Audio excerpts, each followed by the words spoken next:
পরিবেশ দিয়ে আগামী দিনে আমার সামনে যে প্রজন্ম আছে এরাই আমার ভবিষ্যৎ। এরা আমার দেশ চালাবে, ইউনিয়ন চালাবে, গ্রাম চালাবে, নিজের পরিবার চালাবে, সুন্দর করে রাখবে, সুন্দর করে বাংলাদেশ উপহার দেবে। এটা আমার প্রত্যাশা।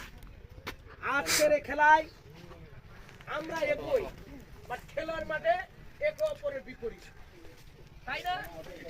দুই পার্টি দুজন জিততে চাইবে, বাট খেলার যে নিয়ম কানুন আছে এই নিয়ম কানুন মাধ্যমে ফাইটটা করতে হবে, নাকি আমি নিয়ম কানুন মাধ্যমে ঢিসাঢিসি লাগাবো?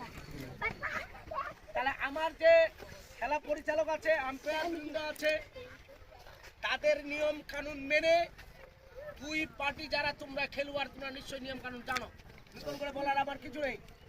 এই নিয়ম কানুনকে শতভাগ নিজের মধ্যে ধারণ করে খেলাটা উপহার দিবে, যাতে করে আমরা তোমাদের বাপ চাচা তোমাদের এলাকার মানুষ খেলাটা উপভোগ করতে পারে। আর যদি এ খেলায় অন্য কিছু হয় তাহলে আমরা দুঃখিত হব, তাই না? তাই আমার নিবেদন, আমি সময় নিতে চাচ্ছি না, আমরা খেলা দেখতে চাচ্ছি। তোমরা খেলার শতভাগ নিয়ম কানুন মেনে আজকে এমন একটা খেলা উপহার দিবে যাতে করে এই এলাকার মানুষ বলবে যে সময়ে সময়ে খেলা আমার দরকার। আর যদি আজকে কোনো কিছু একটা অকারেন্স হয় তার ছেলে পেলে আত্মীয় স্বজন বলবে খেলার দরকার নেই বাবা। তা আমি অনুরোধ করব খেলা যেন তোমরা মাঠে রাখতে পারো, এইরকম খেলা আজকে আমাদের উপহার দিবে, এই প্রত্যাশা রেখে আমি আমার কথা শেষ করছি। আসসালামু আলাইকুম। সামনে আসি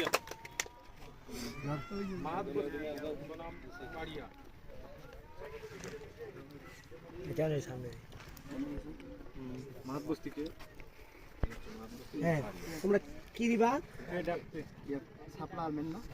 শাপলা আর যমুনা। তোমরা কি কি নিছ? ও ফেকার সাথে সাথে বলতে হবে, চললে হবে না। কে ডাকবে, কে ডাকবে, একজন ডাকবে, কে ডাকবে এটা আমি জানি। আচ্ছা আঙ্কেল ফেকেন, আমি ডাকবো।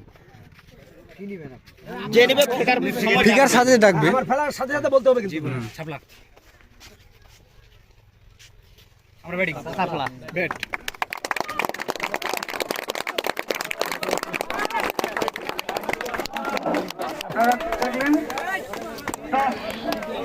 ওকে।